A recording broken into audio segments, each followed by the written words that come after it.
It's Don here from the board. Thanks for coming along and having a look at this video. So today we're going to be having a look at Thicc PCBs courtesy of AllPCB. This video is made possible and sponsored thanks to AllPCB.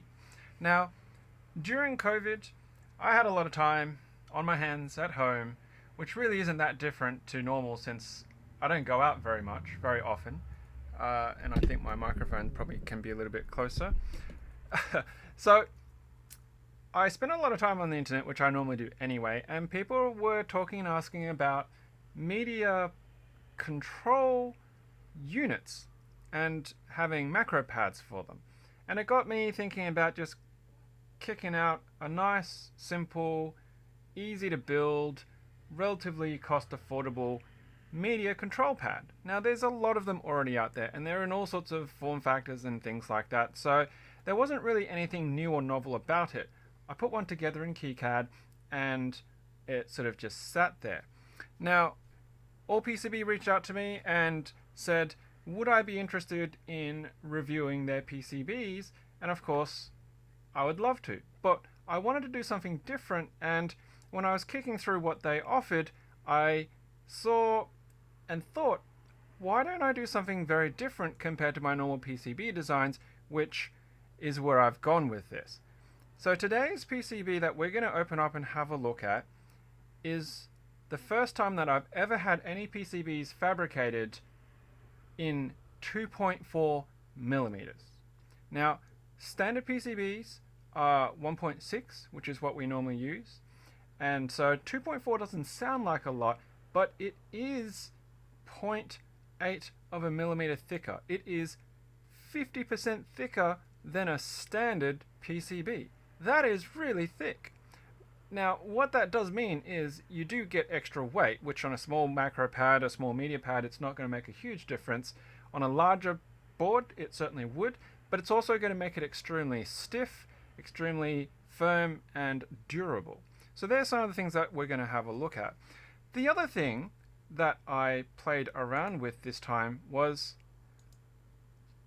I wanted to do something a bit more artistic. Now what you're seeing here is my Keycard schematic, sorry, not the schematic, but the PCB layout of the actual media pad itself. And I updated it slightly, as you can see the date when I did it, because I wanted it to be a bit more artistic. I routed the actual traces around the outside of the Pro Micro to give it a bit more trace appearance, and you can see that I've actually tried to do the copper finishes on the logo and some of the text rather than it being a silk screen. So there's some things that I've done a little bit differently to try and get a different look. Now if you've got a keen eye and you're familiar with Keycard, you'll also see I don't have any ground planes infilled. And that's also a deliberate choice because I wanted to see what it would look like, especially on a thick PCB. On a standard PCB, on a standard 1.6 PCB, it's sort of translucent. You can hold it up, you can see the traces, and light will pass through it. And I've seen them before, I just haven't done them. But will we get the same effect on a 2.4 millimeter PCB? Now, if you want to have an idea of what Keycard thinks this is going to look like, it will look something like this, where I've got the basic media pad and the logo in front pad finish, in front pad copper. The other thing that I think I set, I can't remember because I ordered these a little while ago, was that these will be done in OSP, which is essentially exposed copper with a film, an organic film on it. So it won't be the standard sort of silver that you see on the Hassel lead-free solder mask, and it's not going to be the gold plate. So this will be really interesting to see what comes from it. Now I'm not going to actually build this pad today. I haven't even built the QMK for it, but we're going to break it out, we're going to check it out and see what has ended up, if it looks anything remotely like this, and what a thick PCB might be like. So let's switch down to the desktop. So came arrived in a typical sealed DHL bag. It's got my address on the other side, so we're not going to flip it over, but it is still sealed. Now, because it was so small, the shipping costs with any of the PCB manufacturers, and it's not just AllPCB, has this, everyone that I've used in the past, whenever they use a courier service for DHL or, you know, UPS or whatever, it's horrendously expensive. So you always want to maximize the number of PCBs that you can get for the same shipping cost to get the most out of it. So I've actually got a lot of PCBs in here. It's quite heavy, but they've got a new box. I think that's really cool. Just for example, their old box, I've actually got one right here. Looks like that. So that's from my jog pad, but you can see they've changed their design. Still top speed PCB manufacturer. Still the same sort of details, but in a smaller text, but they're adding that they are quick. Although I'm not quite sure what's up with the owl. Maybe they're saying they're night owls and they'll work around the clock. But everything else, pretty cool. It's a good rugged box. We can see there's no damage really, a little bit of crush on one side, but coming all the way from overseas in China to here, it's done pretty well. And here we go. Oh, sick as. I love it. I love it. I love it so much. Okay, so whew, these are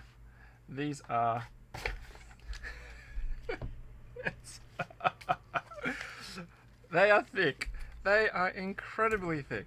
If anybody asks you about wanting to have a thick PCB, 2.4 is the way to go. It well and truly is. And this copper is, it looks so good. It looks so good. All right, so I'm going to take one out. How look at that. Is that not, like, it's nice. So here it is. Check that out. That copper is gleaming. Now you can just see the raised portion of that, which is deliberately only front copper trace. And so it's got that subtle look, which has got obviously my name, my online, the board, podcast, and the date. But because I've put the logo and the basic media pad, plus, you know, obviously the back and pause, play, and forwards as actual pads, it's come out and it's shiny. I love it. On the other side, you know, all of that is still there. Now there's this little random character there on the back silk screen, but that's actually part of the footprint. Wow, that is awesome. Now, in terms of thickness, come on, autofocus. Right, so you can see how thick that looks, and if I give you that, look at that. It's just under 2.5 mil. 2.4 is what it is meant to be. And here is the DRMP from one of my previous videos that I did, and you can see that sizable difference in thickness right there. It really is 50% thicker. Now, I'm just holding up to a light, and unfortunately, because it's so thick, there's no light passing through it. But that's okay. I'm not actually too fussed about that. I also went with the matte solder mask. Is it what? It's solder mask. Yeah, the matte solder mask, because you can see that's the glossy and that's the matte. And I'll tell you what, the matte is lovely. It really does give it a much more refined look about it.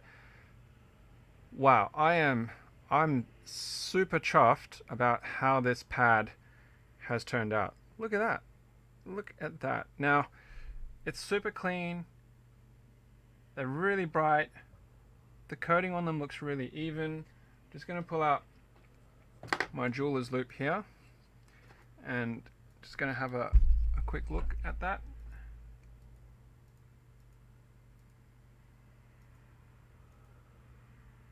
So some of the traces on the pads aren't, the coating on the mask is a little bit on the edge. So what I mean by that is the circular pads on here, the actual pad itself is in copper, and where the trace comes off, a slight little bit of the trace copper is starting to show as well. I don't know if there's enough clarity that it'll be able to focus this close.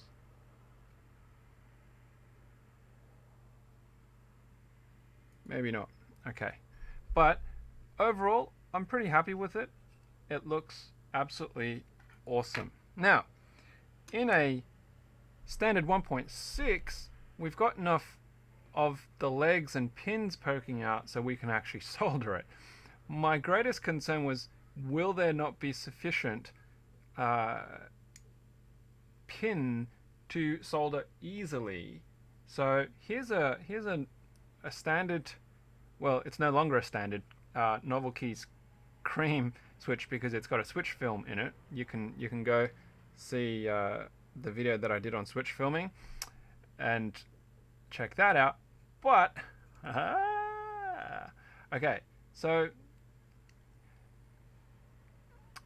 one side effect that I've just realized is that your PCB mount switch, it'll sit in it, but it won't snap in.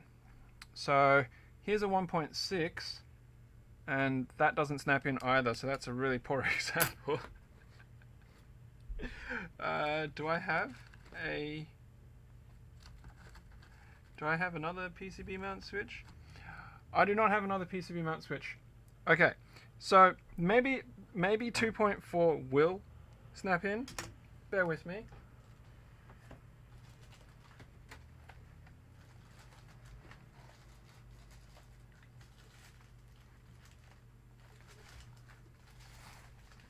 I'm just going to find some PCB mount switches.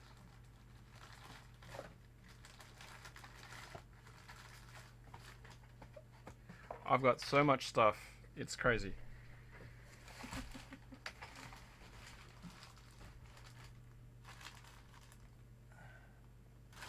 No. Yes. Okay. All right, so I have some cherry tactile grays in here. Very sought after. These are PCB mount. So in a standard 1.6, theoretically, will this hold? No. Alright, that's also a terrible example. So I guess then it probably isn't really that big a deal. You can put these in. Okay, so here's a cherry MX switch, and like a literal cherry, and here is the Novelkeys cream switch. So I've got them both in, I've got them pressed flush, and let's have a look at how much actually protrudes. Focus. Come on. Yeah, okay, so there is just enough of that pin coming out that yes, you can definitely comfortably solder these in. Now there's no diodes on this design, so you don't have to worry about diodes, but as long as you've got a means of holding them in place, you're going to be able to solder that in just fine. Now, the other issue is Pro Micro and Pro Micro headers. So this is a default header position, and there's a short side and there's a long side. Long side normally goes through the PCB, short side goes through the Pro Micro, right? So, long side through the Pro Micro, heaps of space. 2.4mm is not an issue. Now, of course, if you went and flipped it around so you had the short side through it, the short side just makes it. So you can solder the short side through and have the long side, and then you can put the Pro Micro on top and clip. Now, there is a reason why I went this way, and you'll notice there's no mounting holes on this PCB. The reason why there's no mounting holes on this PCB is because I designed it for bump-ons. I made the calculated risk that all of the components would just make it through the PCB, that a 3mm bump-on, when you put it on the underside of this PCB, will give you enough clearance that none of the contacts will touch a surface below and scratch it. And right now, it looks like that gamble has paid off. Given that extra clearance and height really should allow you to do that, and it can just sit as an exposed bit of electronics that adds a touch of flair to your workspace. But of course, if you want to design a case around this, and if you want to make a plate so that your switches will snap in and everything else, sure, by all means. You know, there's no reason why this wouldn't work for that.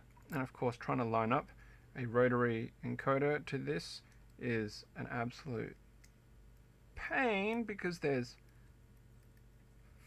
a lot of pins involved. Hey, what are you doing? It's almost like cajoling my 4-year-old to eat her breakfast and get changed from her pajamas so she's got daycare to go to. Come on. Which is a daily occurrence when she has daycare to go to. Okay. Come on. Oh no! You get one in and then another one pops out. Alright. Come on, come on, come on. We're almost there. Yeah! Okay, so the encoder is in, and we can have a look at how much comes out the other side. Just a little bit, not too much, doesn't protrude too heavily. You can probably bend those down when you solder them. And yeah, a little bump on that will be absolutely awesome. And of course the reset switch similarly so. So there you go. There is a Thicc PCB done by AllPCB, and actually that's really cool. You can see just on the side here, because I haven't done any ground planes, it's close enough to the edge that you can actually see the channels for the through hole on that PCB material, through the fiberglass material, that FR4, that the copper plating is actually visible through the sides. That's what you're seeing right there. That's the actual copper plating for the through holes. That's really cool. That is super awesome. Now I'm going to just turn my torch on from my phone and see if the extra light underneath might help it be a bit see-through.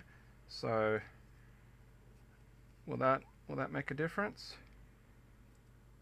Oh, just barely. You can see it's just barely glowing. Now I'm just going to turn the overhead light off. You can see it's just barely glowing through. So I think the thickness of that is probably just a bit too thick for the shine through effect that I kind of wanted, but at the end of the day, that's okay. You know what? I am super stoked, very, very happy with this design and the thickness. You're not going to be breaking this anytime soon. Like, I'm flexing on this thing so hard and it's not bending. You're not going to damage the traces on it. Absolutely amazing. And you know what? I just thought of another hilarious thing about this. I don't have one available with me right now, but you could put a key ring through this, through one of these central switch stem holes, and this could just be a keyring tag. You know, if you didn't want to build it and you just wanted to do like a design of this in 2.4, it would be primo. Alright, that's it. I'm dragging on. I like to talk too much, but everyone knows that. Thank you again to AllPCB for making this video happen. I love it, and that is what copper OSP looks like. It's love it. Might do more of that in the future.